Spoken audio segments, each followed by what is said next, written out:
2 minutes.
Good morning, ladies and gentlemen. Thank you for being here. I'd like to officially call the 26th Annual Alliance of California Law Enforcement Legislative Day to order. My name is John McGinnis, the retired sheriff of Sacramento County and past president of this association. I welcome all of you from around the state to Sacramento. We're glad to have you here. If you please stand at this time, and we'll appropriately begin our event today by honoring the flag of our great nation. Please join me in the Pledge of Allegiance. I pledge allegiance to the flag of the United States of America and to the republic for which it stands, one nation, under God, indivisible, with liberty and justice for all.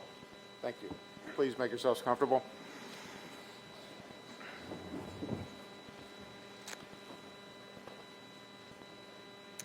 As a fitting follow-up to saluting our flag and to officially open today's event, I'd like to welcome United States Attorney McGregor Scott to the podium for opening remarks and to introduce our very, very special guest this morning. I've been told I'm limited in terms of time, but I could talk about McGregor Scott forever. We're thrilled to have him back in office here, as he is the United States Attorney for the Eastern District of California. Mr. Scott returns to the position he held from 2003 to 2009. Prior to that post, he served as District Attorney for Shasta County and Deputy District Attorney for Contra Costa County. Welcome, Mr. Scott. Thank you, Sheriff.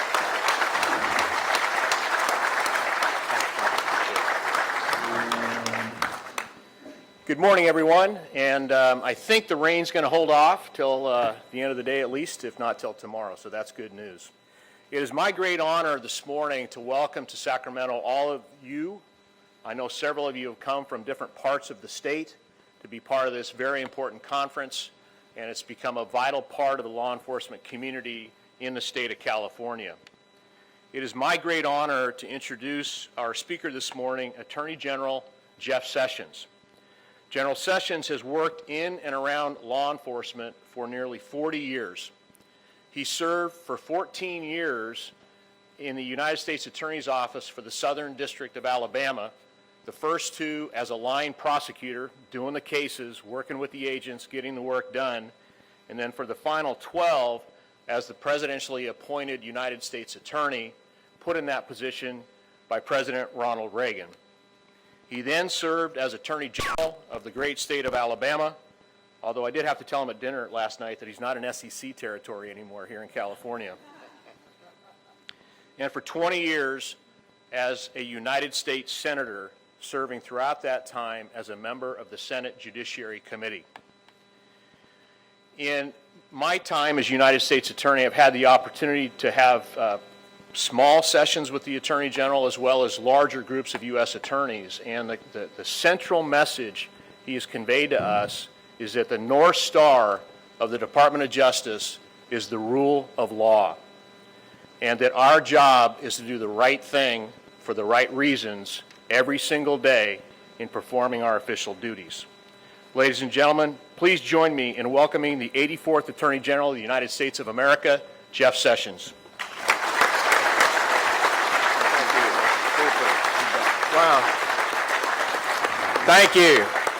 Thank you, Greg, and for that kind introduction, for your leadership, and thank you to CPOA for what you do, what now 25,000 members, the top leadership in this state. You represent a force for good, for law, for safety in our country, and that's what it's all about for us. I want to thank other law enforcement leaders who are here today.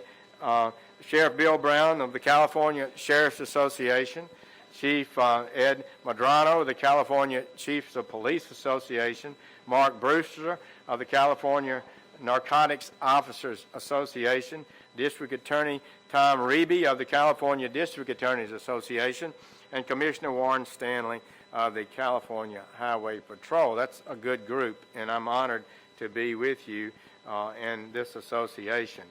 McGregor Scott is a great leader in the Department of Justice. I learned about him before I took office, and we were talking about talent around the country and people who could do things to make America better. You have clearly, by reputation, and I think he'll prove once again to be one of the very finest United States attorneys in our country. Also, I would note that California is a big state, an important state, and it's important that we have safety and order here, and we need talented United States attorneys, and that will be our goal. And one more thing I would say to you, a directive I've given to every one of our Washington prosecutors and staff and to our United States attorneys around the country, that we are partners with you, that we're going to establish a kind of law enforcement partnership that will be effective in making our communities safer. I know firsthand the importance of the work that you do. I know its dangers, its challenges, its frustrations and satisfactions. I've had firsthand experience in these matters working with your colleagues in Alabama. I've sat by them in trials. I've interviewed them late at night. We've talked about the challenges and the realities of the world that you and your officers work in. And I have inexpressible pride in the federal women and men of law enforcement. They are talented and provide such great leadership and work throughout our country. I am fully aware that 85% of all our state and all our law officers are state and federal. And I'm well aware that the increased training, professionalism, leadership, and more effective law enforcement policies of our departments nationwide, your departments, over several decades, has been a critical factor in reversing the dramatic rise in crime that we saw in the 60s and 70s, and I started out as a young prosecutor in the late 70s. Then over a 22-year period, we saw homicide rates cut by half, we saw drug use fall basically by half, and violent crime fall dramatically throughout this country. It was an achievement few people ever expected could happen in those days when we were there, and it was increasing every year. Much of the transformative leadership for this change arose from your former governor, President Ronald Reagan, and aided by his fabulous counselor and later Attorney General of the United States, Ed Meese. Thank you for both of them. They've made America a better and safer place, no doubt. Ed Meese continues to be active in Washington. He is an intellectual force when it comes to crime, and I value his judgment and friendship highly. So, in recent years, I don't know, maybe we got complacent, took our eye off the ball, but recent trends in crime are worrisome. In 2014 and 15, violent crime stopped falling and jumped 7% nationwide. Homicides surged 20% in those 2 years, the largest increase since 1968. Drug availability rose, drug purity rose, drug prices fell. These are not good trends. And along with the new killer drug fentanyl, overdose deaths reached levels we have never seen before, 66,000 last year. The largest cause of death for Americans age 50 and below is overdose drug deaths.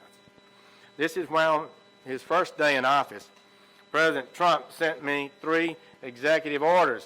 He knows how to send orders, and we intend to follow. One, back the men and women in blue. Let's make sure that the people, law officers throughout this country, know we support you, we value what you do, and we're behind you. Reduce crime in America. That's a pretty simple directive. Reduce crime in America. Not preside over ever-increasing increases, and to dismantle transnational criminal gangs and organizations. So we embrace those goals at the Department of Justice, and we hope that you do too, and we know you do. So let me be explicit. Our express goal is to reduce the violent crime rate, reduce it, to reduce the homicide rate, to reduce the amount of opioids being prescribed in this country. We still prescribe too many. I think we all agree. And to reduce overdose deaths. These are just some of the goals that we have. So together, let's get them. Let's solve and achieve these goals. It's not a job that we do so much as a service. It's a high calling, I think. And a lawful immigration system that serves the national interest helps us to achieve these goals and more benefits for America. And that's what I have to talk about today. We are a strong, prosperous, and orderly nation. California is a great state, so important to America. And such a nation, such a country as ours, must have a lawful system of immigration. I'm not aware of any advanced nation who disagrees with that concept. And let no one contend that we reject immigration and want to wall off America from all immigrants. President Trump and the American people know what's happening. We admit 1.1 million immigrants lawfully to permanent resident status in the United States with a clear path to citizenship, green card status every year. No nation comes close to that. It's the highest numbers in the world. Indeed, at this unprecedented rate, we will soon have the largest percentage of non-native born in our nation's history, and the percentage is continuing to rise every year thereafter. Thus, the good and decent people of this country are right to insist that this country and its officials should end the illegality, create a rational immigration flow, protect the nation from criminal aliens, and preserve the national interest. It cannot be that someone who illegally crosses the border and 2 days later arrives in Sacramento, Dubuque, Louisville, Central, Islip, New York, is home free, never to be removed. How can that be? It cannot be the policy of a great nation to up and reward those who unlawfully enter its country with legal status, Social Security, welfare, food stamps, work permits, and so forth. How can this be a sound policy? Meanwhile, those who engage in the process lawfully and patiently and wait their turn are discriminated against, it seems, at every turn. Most Americans get this. They are working hard to make ends meet, follow the rules. They teach their children to follow the rules. They believe in the rule of law. And they want to keep their loved ones safe. They, our citizens, want our government to think about them for a change, to think about their interest for a change. They have dreams too. Frankly, the common sense concept, this concept was a big part of President Trump's election. And elections have consequences. I think the American people spoke about this subject. Immigration law is the province of the federal government. It's in the Constitution. This administration and this Justice Department are determined to make it work effectively for all our people. I understand that we have a wide variety of political opinions out there on immigration, but the law is in the books, and its purposes are clear and just. There is no nullification. There is no secession. Federal law is the supreme law of the land. I would invite any doubters to go to Gettysburg or to the tombstones of John C. Calhoun and Abraham Lincoln. This matter has been settled. A refusal to apprehend and deport those, especially the criminal element, effectively rejects all immigration law. It's a rejection of law. and it creates an open borders system. It's the only way it can be described. And open borders is a radical, irrational idea that cannot be accepted. The American people will not accept it. And the United States of America is not some idea. It's a secular nation state with a constitution, with laws, with borders, all of which are designed to protect our nation's interest, and we should be able to agree certainly on this. So to carry out the intent of our laws, we need law officers. That's what you and your departments do every day. We need our immigration and customs officers, our ICE officers, our Border Patrol officers. They are your brothers and sisters. President Trump, the Congress, and the American people want to accomplish these goals our laws have set out for them. That's why we pay them. That's why they get a salary. But California, we have a problem. A series of actions and events has occurred here that directly and adversely impact the work of our federal officers. For example, the mayor of Oakland has been actively seeking to help illegal aliens avoid apprehension by ICE. Her actions support those who flout the law and boldly validates illegality. There's no other way to interpret those remarks. To make matters worse, the elected lieutenant governor of the state praised her for doing so, bragging about and encouraging the obstruction of our law enforcement. The law is, I'm afraid this is an embarrassment to the proud state of California. Tom Homan, the director of ICE, has said recently, quote, "Being a law enforcement officer is already dangerous enough. But to give the criminals a heads up that we're coming in the next 24 hours increases that risk." I watched the mayor's statement when she said her priority is the safety of the community, but what she did had the exact opposite effect, close quote. And I think that's a fair criticism and statement. According to Acting Director Homan, ICE failed to make 800 arrests that would have been made if the mayor had not made her statement. Those are 800 wanted criminals that are now at large in that community, 800 wanted criminals that ICE will now have to pursue by other means with more difficulty in dangerous situations, all because of one irresponsible action. So here's my message to Mayor Schaaf. How dare you? How dare you needlessly endanger the lives of our law enforcement officers to promote a radical open borders agenda? But in California, we have bigger problems also, more than just one mayor. For example, in January, Ventura County declined a request from ICE to hold an alien Ventura had arrested and put in their custody for continuous sexual abuse of a child. Instead of being removed from the country, he was released back into the community, and now federal law enforcement officers will try to find him and arrest him wherever he may be. In recent years, the California legislature has enacted a number of laws designed to intentionally obstruct the work of our sworn immigration officers, to intentionally use every power the legislature has to undermine the duly established immigration law of America. California law now won't let employers voluntarily allow ICE agents on their property. Won't even let them come on their property when the company voluntarily allows them to. And California requires employers to give notice to the employees before ICE comes to inspect their workplace. When this law was before the General Assembly, a Judicial Committee report explicitly stated that its goal was to frustrate, quote, an expected increase in federal immigration enforcement actions, which of course it was. It was designed to frustrate the work that we're required to do under the laws of this country. ICE agents are federal law enforcement officers carrying out federal law.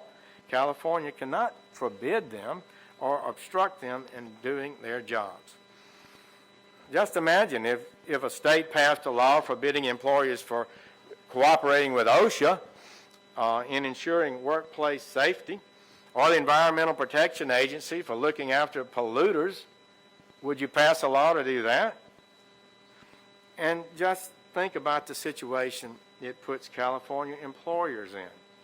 They want to help law enforcement. They want to do their civic duty. We ought to be encouraging them and thankful to them. But your state attorney general has repeatedly promised to prosecute these business owners. Let me quote what he said more than once. Ignorance of the law is no excuse if you violate it. Quote, you are subjecting yourselves to up to $10,000 in fines for violations. So this is a great state. I don't want to be in this position of having to challenge these laws. It wasn't something I chose to do, but I can't sit by idly while the lawful authority of federal officers are being blocked by legislative acts and politicians. California has also claimed authority to inspect facilities where ICE holds people in custody. Already this year, California has specifically and in a discriminatory manner targeted 6 facilities and demanded documents and other materials from the Department of Homeland Security. California won't let law enforcement officers like you and your people to transfer prisoners to ICE custody or even to communicate with ICE that you're about to release them from your custody. People that ICE is looking for. Remember that California found these people dangerous enough to detain them in the first place, but then insist on releasing them back into the community instead of allowing federal officers to remove them safely. And rather than allow ICE officers to do their jobs with the transfers at the jailhouse, they force our officers to conduct more dangerous arrests elsewhere where violent criminals may reside and where children can be caught in a crossfire. That's just not unconstitutional. It's a plain violation of federal statute and a violation of common sense, a violation of good partnership that we need to build between state and federal officers. Importantly, the laws are harmful to Californians, and they're especially harmful to our law enforcement, your law enforcement. So that's why the department filed a suit against the state of California to invalidate these unjust laws and to immediately freeze their effect. Federal agents must be able to do the job that Congress directed them to do. Contrary to what you might hear from open borders radicals, we are not asking California, Oakland, or anyone else to actually effectively enforce immigration laws, although we would welcome the positive assistance the majority of jurisdictions in America provide to our federal officers. We would certainly like that. But ICE agents do incredible work every day. They're not backing down. They're not going to be deterred, and we're not going to stop enforcing the law in Alabama or California either, for that matter. We're simply asking the state and other sanctuary jurisdictions to stop actively obstructing federal law enforcement. Stop treating immigration agents differently from everybody else for the purpose of eviscerating border and immigration laws and advancing an open borders philosophy shared by only a few, the most radical extremists. Stop protecting lawbreakers and giving all officers more dangerous work to do so that politicians can score political points on the backs of officer safety. I can't accept that. You are professionals. You know the risk that we're talking about. You know the reality of what happens on the street and how your officers operate and how our federal officers operate. Think about the scene of an officer knocking on a door to execute a warrant. They don't know what's on the other side of that door. It's not fair to them to be putting them in a situation like that by releasing criminal aliens into the community who shouldn't even be in the country. I signed condolence letters for law enforcement officers killed in the line of duty. I signed 2 yesterday. I fundamentally believe at my core that we should not further endanger the lives of those who risk everything for us because some officials want to violate the law in promoting an agenda that the American people reject.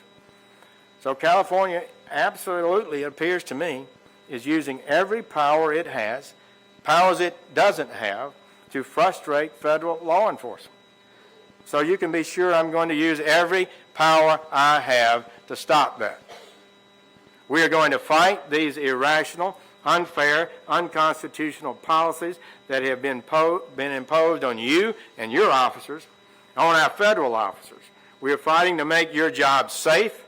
We are fighting to help you reduce crime in America, not increase it by keeping criminals here that ought to be deported. We are fighting for a lawful system of immigration, one that we can be proud of, one that's consistently applied, fairly applied, and we intend to win this fight.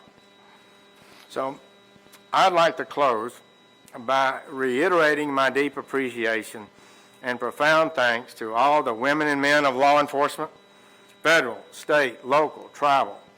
The work that you do, that you have dedicated your lives to, is essential. It's essential for any advanced nation. I believe it. The Department of Justice believes it. President Trump believes it. And you can be sure about this. We have your back. You have our thanks. Thank you all, and God bless.